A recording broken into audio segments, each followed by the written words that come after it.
तो दोस्तों, अगर आप बीएड पाठ्यक्रम के किसी भी वर्ष में किसी भी सेमेस्टर में एनरोल्ड हैं, आपको कोई समस्या हो रही है आपके कोर्सेज को पूरा करने में, नोट्स बनाने में, आंसर कैसे लिखना है या किसी प्रकार की भी समस्या, असिस्टेंट और गाइडेंस या 1-to-1 इंटरेक्शन के लिए आप मेरे बैचेस को ज्वाइन कर सकते हैं। बैचेस ज्वाइन करने का सिंपल और सरल तरीका है, आप मुझे व्हाट्सएप कर सकते हैं इस नंबर पे with your name and your year. आप किस सेमेस्टर में है इतना बताएं और बस लिखें I want to join premium courses. मैं आपको अपने प्रीमियम बैच में ज्वाइन कर दूंगा।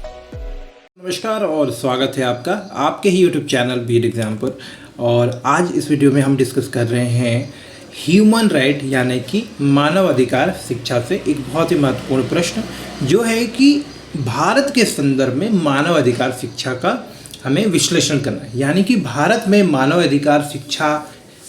की क्या स्थिति है और उसके लिए क्या किया जा रहा है, या मानव अधिकार को बढ़ावा देने के लिए मानव अधिकार की दिशा में क्या किया जा रहा है और उसके बारे में लोगों को परिचित करने के लिए, जागरूक करने के लिए क्या किया जा रहा है, ये है आपका प्रश्न। तो ये 8 नंबर का प्रश्न है, वीर बहादुर सिंह पूर्वांचल यूनिवर्सिटी के आपके सेक्शन बी के पेपर का आया हुआ प्रश्न है। तो उसी को हम इसी तरह यहाँ पर डिस्कस कर रहे हैं। अगर आपको कोई कन्फ्यूजन हो इस क्वेश्चन में तो आप मुझे व्हाट्सएप भी कर सकते हो, मैसेज भी कर सकते हो, या फिर हमें आप कमेंट में भी डाल सकते हो अपने जो भी डाउट। इसके अलावा कुछ आपके नए क्वेश्चन हो तो भी आप हमें कमेंट में शेयर कर सकते हो। तो प्रश्न पहले एग्जाम में आपको समझना बहुत जरूरी है कि elucidate human rights in global scenario in India, यानी कि वैश्विक परिप्रेक्ष्य में और भारत के परिप्रेक्ष्य में, दोनों ही स्तर पर मानव अधिकार की क्या स्थिति है। यहाँ पे मानव अधिकार शिक्षा नहीं होना चाहिए था, यहाँ पे आपको थोड़ा करेक्शन करना पड़ेगा। ठीक है, नोट्स उस तरह से ही बने हैं आपके, शिक्षा के संदर्भ में नहीं बने, नॉर्मल बने हैं।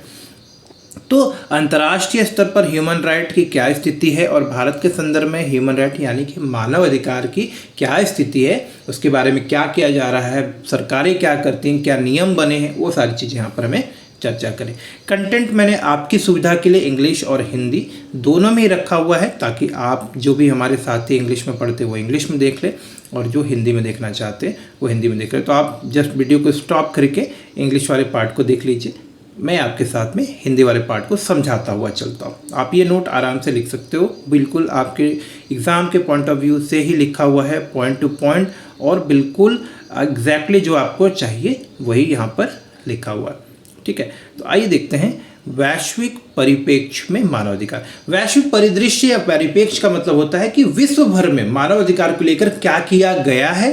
क्या स्थिति है और क्या किया जा रहा है। ठीक है, तो वैश्विक और भारतीय दोनों संदर्भ में मानवाधिकार की सुरक्षा और प्रचार एक सतत प्रयास, यानी कि लगातार इस दिशा में कार्य किया जा रहा है कि लोगों को मानव अधिकार के बारे में सूचित किया जाए, उसके बारे में जागरूक किया जाए और सबके मानव अधिकार की सुरक्षा बनी हो, मतलब सबकी मानव अधिकार की सुरक्षा हो, सब अपने मानव अधिकारों का उपयोग कर पाएँ, उसका लाभ ले सके अपने जीवन में। इस बात को सुनिश्चित करने के लिए देश के स्तर पर और अंतर्राष्ट्रीय स्तर पर बहुत सारे कदम उठाए जा रहे हैं, जिसके लिए उभरती हुई चुनौतियों का सामना करने और सभी व्यक्तियों की गरिमा और मानव अधिकारों को सुनिश्चित करने के लिए निरंतर सतर्कता, वकालत का मतलब उसके बारे में बातचीत करना, उसके बारे में आवाज़ उठाना, उसके बारे में जहाँ पर हो सके लोगों को बताना, और जहाँ पर आवश्यक हो आवश्यक रूप से सुधार करने की जो जरूरत हो वो सुधार करना। ये सारे कार्य जो है अंतर्राष्ट्रीय स्तर पर और भारतीय स्तर पर किए जा रहे हैं। अगर हम बात करते हैं अंतर्राष्ट्रीय स्तर पे, तो आपको ये टर्म देखने को मिलेगा UDHR। इसका मतलब होता है सार्वभौमिक मानव अधिकार घोषणा, United nation declaration of human rights. ठीक है, ये आपका 1948 में आया था। ठीक है, तो जब संयुक्त राष्ट्र के संगठन का आप जो देखोगे कि स्थापना हुई थी, तो जस्ट उसके बाद ये, तो संयुक्त राष्ट्र जो महासभा है उसने 1948 में अपनाई गई है। यह एक मौलिक अधिकारों को सार्वभौमिक रूप से संरक्षित करने के लिए स्थापित की गई थी। यानी कि जो UDHR जो है, United nation human right commission जो है, ठीक है, डिक्लेरेशन,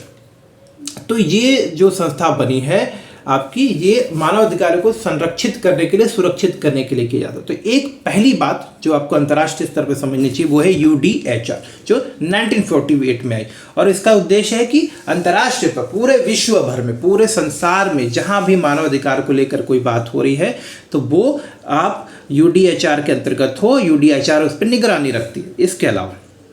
अंतर्राष्ट्रीय संधियां और सम्मेलन। जी हाँ दोस्तों, विभिन्न अंतर्राष्ट्रीय संधियां जैसे कि नागरिक और राजनीतिक अधिकारों पर अंतर्राष्ट्रीय अनुबंध ICCPR,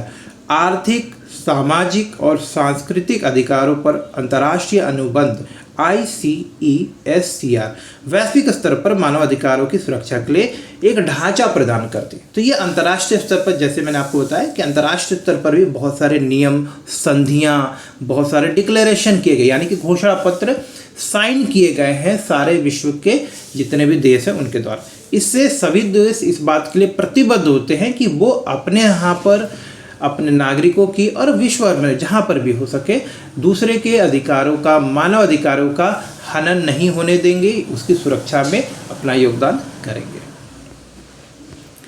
मानव अधिकार संगठन amnesty international, human right watch और संयुक्त राष्ट्र मानव अधिकार UNHRC जैसे जो संगठन हैं पूरी दुनिया में मानव अधिकारों के संदर्भ में जो भी गतिविधियां हो रही होती हैं उनकी निगरानी करते हैं, उनकी रिपोर्टिंग करते हैं, डेटा कलेक्ट करते हैं और जहां तक हो सके मानव अधिकार सुनिश्चित किए जाकर इसके लिए पूरा प्रयास भी करते हैं। अभी जैसे कि रशिया यूक्रेन की लड़ाई हो रही है या कहीं पर भी इस तरह के वाद विवाद होते हैं जहां पर लगता है कि मानव अधिकार का हनन हो रहा है, जैसे अभी बहुत सारे जगह पे हो रहा है, नाम लूँगा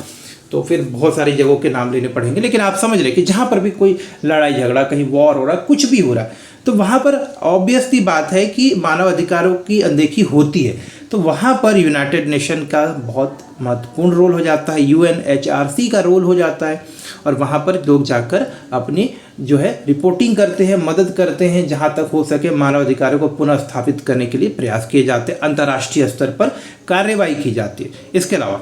चुनौतियाँ, अब देखिए अंतर्राष्ट्रीय स्तर पर मानव अधिकार सबको सुनिश्चित किया जा सके, इसमें बहुत सारी अड़चनें आती हैं, बहुत सारी समस्याएं आती हैं। तो इस ढांचे के बावजूद राजनीतिक दमन, सशस्त्र संघर्ष, भेदभाव, गरीबी और न्याय जैसी बहुत सारी चुनौतियां हैं जिसको कि दूर करने के लिए भी अंतर्राष्ट्रीय स्तर पर काम किया जाता है। क्षेत्रीय मानव अधिकार, यूरोप, अमेरिका, अफ्रीका जैसे क्षेत्रों ने विभिन्न मुद्दों पर संबोधित करने के लिए मानव अधिकार प्रणालियां जैसे कि यूरोपीय मानव अधिकार न्यायालय,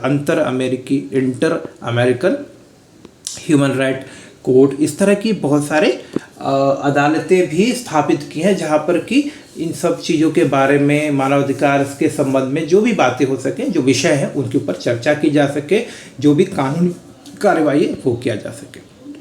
अब अगर हम भारत के संदर्भ में बात करते हैं तो आप देखोगे कि संवैधानिक प्रावधान बहुत सारे किए गए। भारत में मानव अधिकार का शुरू से ही जो है आप समझो कि इसका सम्मान किया जाता है, आदि अनादि काल से, वैदिक काल से, हमारे धर्म में भी है, हमारे समाज में भी, समाज का हिस्सा है कि आप सबको दूसरे का सम्मान करना, दूसरे को स्वतंत्र रूप से जीने के अवसर देने, चाहे वो आप जैन धर्म की बात करो, बुद्ध धर्म की बात करो, हिंदू धर्म की बात करो, मुस्लिम धर्म की बात करो, क्रिश्चियनिटी की, सिख की, जिस भी धर्म की आप बात कर लीजिए, सभी धर्म जो है एकता, भाईचारा और दूसरे के प्रति स्नेह की भावना रखने की प्रेरणा देते हैं। तो सभी धर्मों में इस बात को बताया भी गया। तो भारत के संदर्भ में तो ये बहुत ही स्वाभाविक है। तो भारत में धार्मिक स्तर भी है, सामाजिक भी एक दृष्टिकोण है जो मानव अधिकारों के सुरक्षित करने की बात करता है और साथ ही साथ संवैधानिक प्रावधान भी किया गया। तो संवैधानिक प्रावधान की अगर हम बात करते हैं तो भारत की संविधान व्यवस्था सभी नागरिकों को मौलिक अधिकारों की गारंटी देता है,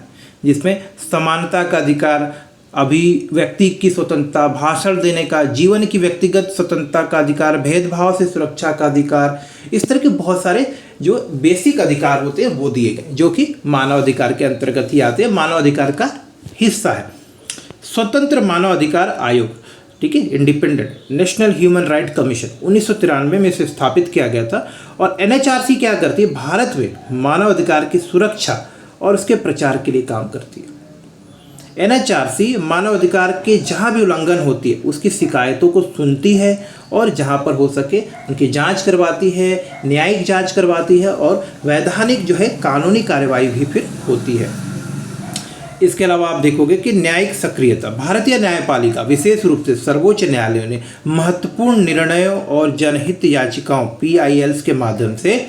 मानव अधिकारों की व्याख्या की है, उनको समझाने का प्रयास किया है और प्रवर्तन में महत्वपूर्ण भूमिका निभाई। प्रवर्तन का मतलब उसकी इम्प्लीमेंटेशन में भी बहुत सारा आपका मदद किया है, उनको कानूनी माध्यम से लोगों को अधिकार मिल पाए, लोगों के मानव अधिकार सुनिश्चित हो पाए, इसके लिए बहुत सारे आपके ऑर्डिनेंस दिए हैं और इस तरह के काम किए। विधि उपाय, भारत ने मानव अधिकारों की सुरक्षा के लिए विभिन्न कानूनों का भी कार्य किया है, जैसे मानव अधिकार संरक्षण अधिनियम, सूचना का अधिकार अधिनियम, अनुसूचित जाति और अनुसूचित जनजाति के विरुद्ध अत्याचार निवारण अधिनियम। तो इस तरह के बहुत सारे काम, बहुत सारे अधिनियम, बहुत सारे एक्ट्स पास किए गए जो कि पिछड़े वर्ग या जिनके अधिकारों का आमतौर पर हनन होता है या शोषण होता है, उनको इससे बचाया जा सके, उनके अधिकारों को सुरक्षित किया जा सके। भारत में भी आप देखोगे कि बहुत सारी चुनौतियां आती हैं इसके समक्ष। तो आप देखोगे जैसे कि जाति, धर्म, रूपरेखा, सामाजिक, धार्मिक, बहुत सारी चीज़ें हैं। इसके आधार पर बहुत सारे अभी भी एक हमारे समाज का हिस्सा है, एक बड़ा हिस्सा है जो कि अपने मूल अधिकारों से वंचित है या उनके अधिकारों का पूरा उपयोग नहीं कर पा रहा है। तो ये चुनौतियां हमें दूर करनी होंगी और उसके लिए सरकार और समाज दोनों को मिलकर काम करना चाहिए, और लोग काम करते हैं तभी जाकर हम मानवाधिकारों को सुरक्षित कर पाते हैं। इसके साथ साथ जो नागरिक समाज और एनजीओ हैं, गैर सरकारी संगठन जिसे बोलते हैं, या बहुत सारे छोटे छोटे क्लब्स हैं, समूह हैं, उनकी भी जो भागिता है, सहभागिता है, वो महत्वपूर्ण हो जाती है, ताकि वो लोगों में उनके मानव अधिकारों के प्रति जागरूकता फैलाएं, जहाँ पर आवश्यक हो आवाज़ उठाएं, करें, समर्थन करें। तो इस तरह के कार्य करके जो है मानव अधिकारों को सुनिश्चित करना, लोगों में अपने मानव अधिकारों के प्रति जागरूकता फैलाना, ऐसे बहुत सारे कार्य जो है किए जा सकते हैं, जो कि भारत में भी और अंतर्राष्ट्रीय स्तर पर किए जा रहे हैं। तो अगर आपके ये क्वेश्चन आए तो आप इस तरह से इन्हें लिख सकते हो।